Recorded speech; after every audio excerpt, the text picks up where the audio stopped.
O vídeo que você vai ver a partir de agora é um trechinho, um pedacinho, o famoso corte de uma das nossas lives.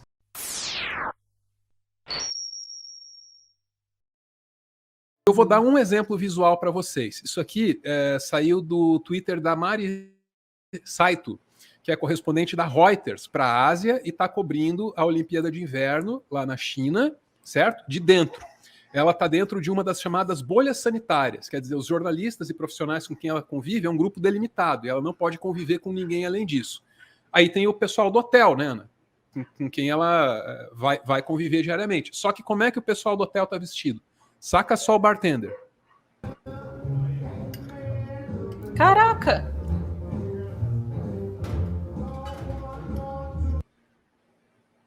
É o apocalipse.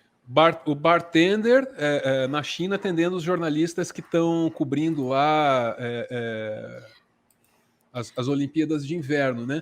Não é só Veja, o para os bartender, nossos não. padrões, né, de gente que está lambendo corrimão dizendo que a pandemia acabou, pode parecer exagerado. Né? Agora, para quem está lidando com pessoas que vieram do mundo inteiro e está dentro de uma política de Covid zero, eu consigo entender. Tem mais um exemplo aqui. Saca só o garçom, meu. É o hotel inteiro assim, ó. Massa. Dá um susto, assim, porque realmente é meio apocalíptico, assim. Eu esperava ver essa cena num filme de ficção científica, sabe? É meio chocante a combinação do ambiente de lazer com a música animada, né, a presença da bebida, que é entretenimento, etc. e tal, e o EPI completo. Não dá um choque assim, bicho? Não dá um choque? Total. Agora, assim, tem uma coisa que vai chocar toda a nossa audiência aqui, menos você. Porque não são só os funcionários nesse hotel aí, não. Saca só isso aqui.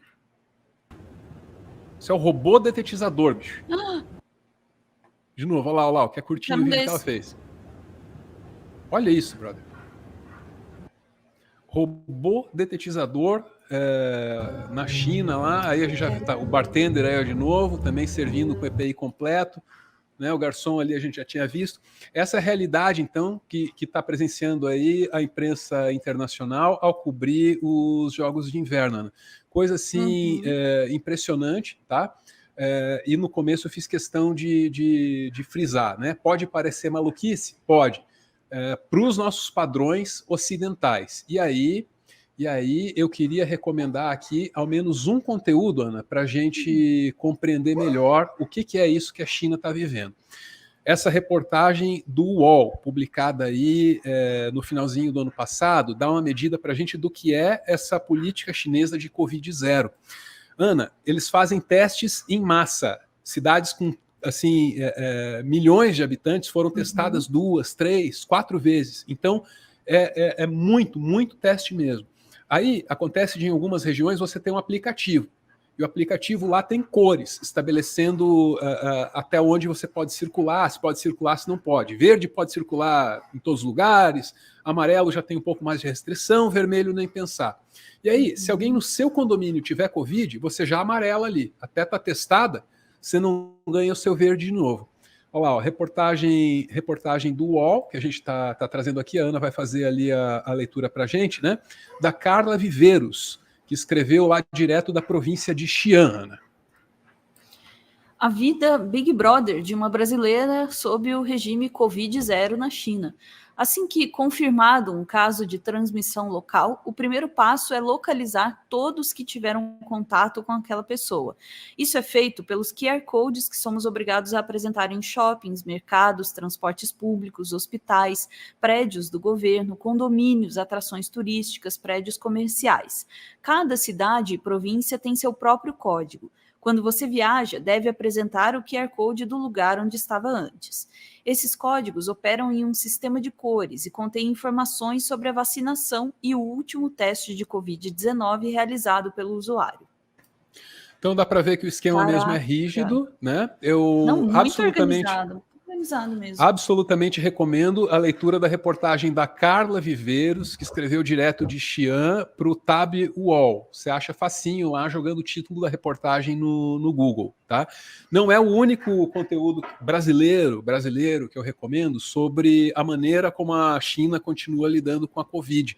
Recentemente, o podcast da Renata Lopretti, chamado O Assunto, tratou aí dessa interseção de assuntos, Covid, China, Jogos de Inverno. E aí um dos entrevistados dela, Ana, foi o economista e professor da Universidade de Nova York, lá em Xangai, o Rodrigo Zeidan.